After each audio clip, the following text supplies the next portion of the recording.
I'm Corbett Wall with DB Auction, here with your feeder flash for Wednesday, July the 8th, brought to you in part by Performance Livestock Analytics. With real-time access from anywhere, the easy-to-use platform simplifies everything from feeding to financials.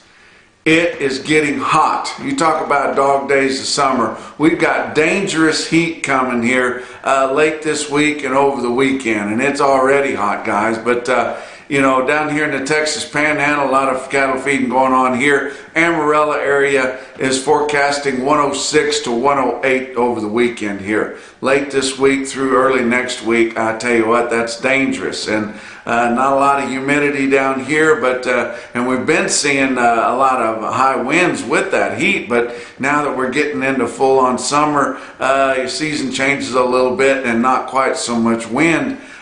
Which is good. It's not going to dry things out so much, but some of your cattle feeders may be looking for some wind to give these cattle a breath. But as you work your way up, further up through the plains there and maybe moving into the Midwest, going to be hot up there too. Going to be moving into some areas that have some humidity. A lot of those feedlots, especially getting in Nebraska, kind of built on a hillside with not a lot of wind. And you got humidity there, and we're going to lose some cattle this weekend, late this week through early next week, because it is going to be dangerous hot. Now you've got some of those big, heavy, backed up cattle out there, 16 to 1,800 pound cattle, and I tell you what, they can't take it, and will likely lose a lot of cattle in that, which might end up helping your market a little bit, but it's tough for the guys that have them, and you sure don't want to lose them, especially after you've put all that time into them. But I tell you what, it is getting dangerous, and it is too hot to fish. Look at what's going on. A lot of cattle moving, a lot of feeder cattle moving, exchanging hands this week. And as I get ready to talk about the Flint Hills of Kansas, I want to mention something political here, but it goes right along with what we've got going on, what we're supporting. But Chris Kobach, a U.S. Senate candidate in Kansas, you need to be voting for him, guys. If you're watching this video and you're in Kansas, you're a Kansas native, you're a Kansas resident, then you need to be voting for Chris Kobach. And he supports everything we support, guys.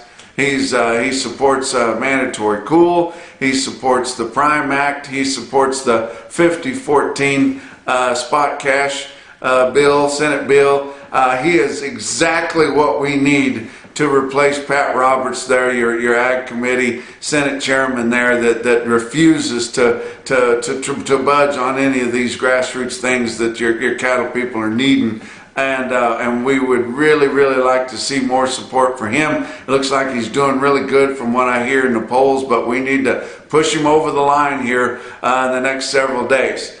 Talk about the Flint Hills of Kansas. That's that area, 10,000 square miles right there of grazing and grass farms. That ground is not really good for farming there. Like I said, we've got a lot of rocks in there. Anywhere you got a lot of rocks, the grass is more powerful.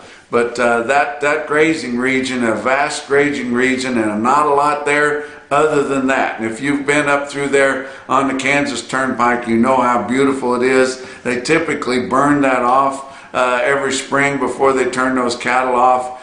And that has been something that goes back, way back. The Indians found that whenever they would come there every year to do their buffalo hunting, they realized that if they had a fire early in the spring there, that the grazing was a whole lot better and the hunting was better. And that's kind of just been passed down. And then later on they found out that you were a better steward of the land and could get more use out of that valuable blue stem grass there if you double stocked it for half this time. So you turn twice as many cattle out for half as long, and you actually get more use out of that grass, and it's better for the grass.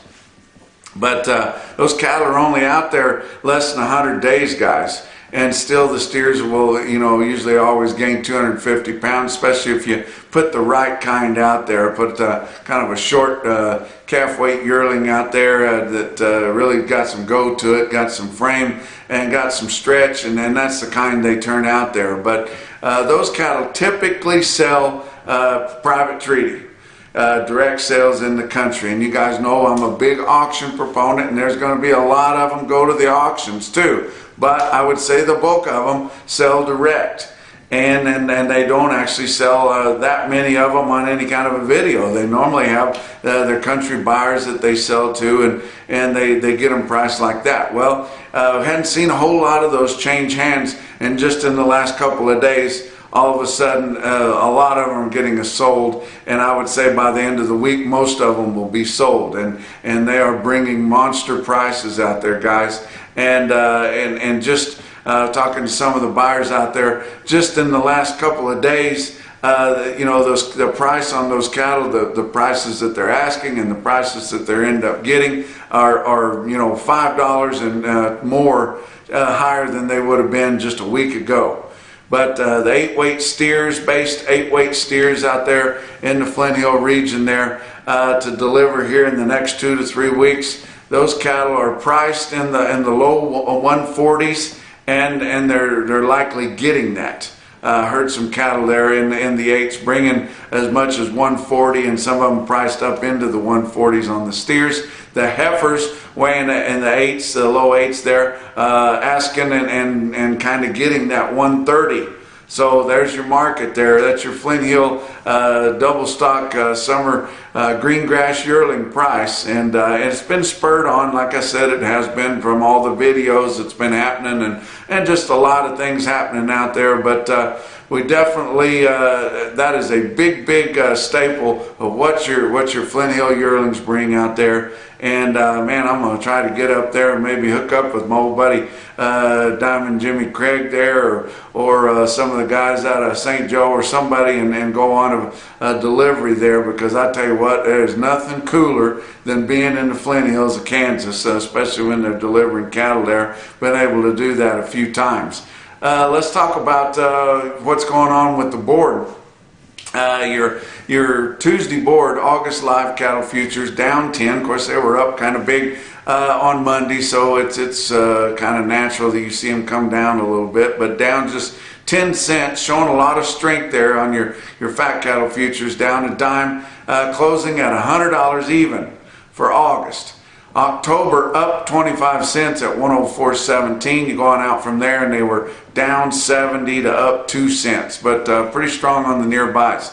August feeder cattle down $1.22, 134.92. September down 90 cents at 136.32, and then you're going out from there on your feeder cattle, down 60 cents to up a nickel.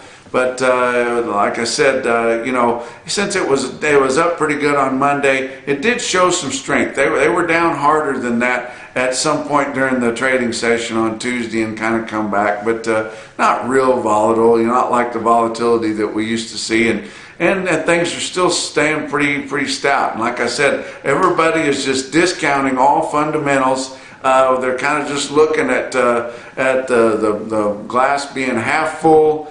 And everybody's excited right now, and some of your technical people are saying that your charts look good and all this thing. Let's ride the wave while we got it here, and hope that it lasts as we get through some of these other sales that are going on. Your fat cattle market, just a little bit of trade on Monday, a little bit more trade here on Tuesday. Iowa sold 2,000 head confirmed on Tuesday. All your live sales were at $1. You know, that would be sure better than what they had last week, and 157 to 160, and that's sure a few dollars higher on a dress basis. We haven't really established our market yet, but we're seeing some early sales from steady to slightly higher. Nebraska, 2,700 head from 157 to 160 dressed. Kansas, about 1,300 from 94 to 95, and Texas, 1,500, all at $95. Box beef cutout values a pinch lower, but seem to be finding some support there. Choice cuts Tuesday afternoon, 205.30, down just 16 cents. Selects down just 13 cents at 196.84, and your volume has gone down quite a bit, but still pretty pretty good trade there at 124 loads of cuts, grinds, and trimmings. But the pipeline is pretty much full now, so your packers can kind of push a lot of that buying demand off out front where you don't see it on your current delivery sales there. And we're, like I said, we're getting back to normal on almost everything, and that's going to get back to normal too. Your slaughter through Tuesday, 234,000, 8,000 less than last week. Of course, they knew they were going to be taking the end of the week off, most of them, so they were pushing harder last week, and that 234,000 this week, just 5,000 less than the same week a year ago. Talked about our big videos. We've got the big Superior video going on. It's supposed to be the week in the Rockies with the COVID and everything going on. They're having it in the studios in Fort Worth. And I tell you what, this COVID deal, we are getting so sick of it. I know you guys are sick of it too, and I'm preaching to the choir. But, you know, we've got to get a little herd immunization in this deal, you know. If you're old and sick, you got something wrong with you, stay home. The rest of us, we need to get out there and get to going. And these little paper masks that they're asking us to wear over our face, you know, they seem pretty useless out there. We've got to get back to going, guys. And they've just pretty much ruined the first half of the summer here. Looks like they're going to ruin the second half of the summer, and likely just continue ruining things as we go on into fall here. But so didn't have the week in the Rockies in Colorado, but still having one hell of a sale there in Superior, offering 187,000 head on there. Already had several scratches in the first day or two of the sale there. I don't know, I wouldn't think they'd be scratching too many more the way the market's been acting here, going up here into the middle part of the week. But I have to give you a stick out sale there. These program cattle, guys, and especially on you guys that are home raising these cattle, if you can get them on a program and keep them on there, you know, a program on a ball and calf is not much of anything. You know, you just don't do much to them. But if you've got a program cattle on some long time wean calves or a hard yearling, you've really got something. Now, I talked about the Flint Hill cattle earlier. Don't see too many program cattle on those Flint Hill cattle, because most of those cattle are just put together cattle through the winter. They're bought and put together in auctions. Don't really know where a lot of those are coming. Sure, there's a few deals that are home raised, and there's some deals out there in certain pastures that all come from one place. But for the most part, those cattle are put together over the winter time, kind of backgrounded, warmed up just a little bit, and then turned right out there about April 15th. And like I said, they don't stay over 100 days. But you get some of these ranch cattle up there in some spots, especially up in the northern plains, where they've kept those cattle, they've raised those cattle, they know the history, the background, and everything that's been done to them. And man, you get all the bells and whistles and check all the boxes on those programs, and wow, can you get a big price on them. I want to give you the biggest one I saw come out of the Pioneer Ranch, the Kemp's cattle there from Tryon, Nebraska. 466 head of these good black yearling steers here, 910 pounds. They've got everything. They've got NHTC. They've got all your health programs. They're all natural. They got GAP 4, the Whole Foods deal. That's very important when you have that. But 466 head of them, 910 pounds for late August delivery, 165.50. Wow. We're going to see more of that as we go on, these program cattle for the rest of this week here for Superior's big sale. I'm going to be going out this weekend to be there early in the week for Reno, Nevada for the Western Video Market's big 3-day sale they got out there. There's going to be a lot of those program cattle on there. They're going to be in high demand there. Then they're going to have a bunch of those good fall delivery calves too. And then we go on to next week. They're going to have a big northern video. A lot of cattle exchanging hands right here as we go through, as you wouldn't think in the heat of the summer, a lot going on, but there absolutely is. Let's talk about what's going on in your feeder cattle market right now. Real-time index on DB auction late on Tuesday at 130.39, up 89 cents. and that's pretty good. I tell you what, we've gone through the first 2 days and gained about that much both days. But everybody's just very optimistic, and you think, man, if the fundamentals aren't doing it, why is everybody so optimistic? And we're thinking, you know, like I talked to some guys, maybe just the intrinsic value of these cattle. You know, these are the best feeding cattle of the whole year, especially on these yearling cattle and these 8-weight cattle here that are going into the index. You won't buy any cattle any other time of the year that'll perform near as well. So that's what they think they're worth. And we talked earlier in the week about you know, figuring to break even on an 800-pound steer at $1.30. You know, and it comes right out there with you trying to make it a 1,400 pounder, and you're going to need $1 a pound. And you can kind of lock in, you know, just enough to kind of make it do it, but you might as well be working in a convenience store if you're going to settle for that and risk that kind of money. It doesn't make a whole lot of sense to do it, but these guys are expecting outstanding performance on these cattle. They're likely banking on a pretty good basis on the board when time gets there, and they're hoping the market kind of comes to them. So, and they've got cheap corn, so maybe they'll make that work. But let's look at some of your big sales that happened on Tuesday. Ozarks Regional Stockyard, West Plains, Missouri, 3,500 head there. Had a great sale. Feeders sold from $2 to $6 higher, with some of your lighter weight steer calves from $5 to $10 higher. Great sale there. And Dan Hill, my former co-worker there, works with the Missouri Department of Agriculture there, he did note that the receipts at West Plains through the first half of the year are down about 9% from a year ago. So they are down a little bit, but just a great sale there with one really stick out deal there. They had a long string of cattle come in there, nice black, white face cattle on there, average flesh condition, had a pinch of feel on them. They started trying to sell those cattle. Randy Hoover, the owner there, and he is no dummy. I guarantee you he knows every trick in the book and from top to bottom, and is a market man. Knows how to run that sale barn, can sort cattle better than anybody I've ever seen, and knows what they're worth, I tell you what, in a split second.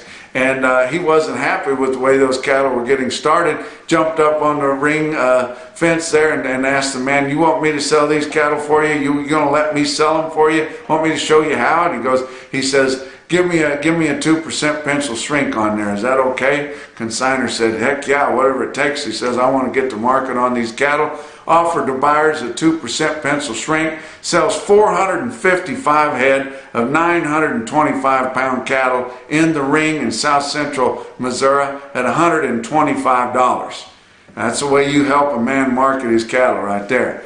Let's talk about another place a world away from there. Beaver County Stockyards, Beaver, Oklahoma, in the middle of no man's land there in the Oklahoma Panhandle. Had a really good sale there, about 2,000 head of cattle for them. Look at this automated market report I pulled out of Cattle Market Central there with DV Auction. And look at your best tested weights on your big feeders, and man, they get them in there. And I never really knew that before we started getting their information on Cattle Market Central, and likely a lot of you folks didn't know they were doing it either. But Beaver County Stockyards, Beaver, Oklahoma, 488 head of 8-weight steers through the ring there, averaged 855 at 131.34. 251 head of the 9-weight steers, averaged in the heavy 9s at 967 at 121.30. Look at the best test of heifers. 193 head of the 8-weight heifers, averaged 829 at 118.37. Okay, now let's go up into Kansas again. Denny Rezac Livestock Commission Company, St. Mary's, Kansas. They're back to having big sales again. That's not really in the Flint Hills. That's too far north and east there. But they get a lot of good cattle in there too. And look at this stick out deal they had. You think they can't sell them at Rezac's? 180 head, one whack, 910 pounds, 136. Rezac Livestock Commission, St. Mary's, Kansas. But the best quote that I saw anywhere come from up in South Dakota. My friends, the Christensens up there, Kimball Livestock Exchange, 75 head, 730-pound steers, 147.50. And that's your feeder flash for Wednesday.